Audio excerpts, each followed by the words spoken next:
parceria com o prefeito, com outras lideranças importantes do Estado, para tentar resgatar a dignidade e melhorar a qualidade de vida da população dessa localidade que há tantos anos sofre com a dificuldade, com a falta de urbanização, com a quase que completa ausência do poder público dos serviços públicos. Naquele primeiro momento, foi construído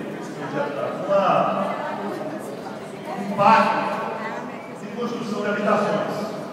Famílias foram cadastradas e, a partir daí, assumiram o compromisso de deixar suas residências, suas antigas casas, construída na Maior, ao longo dos anos, pelo trabalho duro da população da Ilha de Deus, grande maioria, sem vínculos de emprego formal, sem carteira assinada, sobrevivendo da pesca, da caça dos mariscos.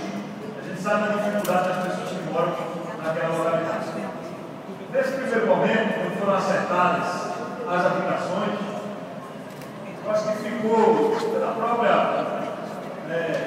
dificuldade realmente, mas sabe que é difícil fazer política de habitação, não foi considerada uma questão que é essencial. Quem conhece as comunidades carentes da cidade do município sabe como funciona a estrutura familiar. Normalmente você tem uma família com um casal, passa a ter filhos, esses filhos crescem, chegam à idade adulta, constituem família, e a partir daí uma família que era de 2 pessoas passa a ter 4, daqui a pouco tem 8, tem 15, vai se construindo aqueles puxadinhos, agrega-se mais um quarto, se coloca mais uma cama e a família vai crescendo, todos morando na mesma habitação.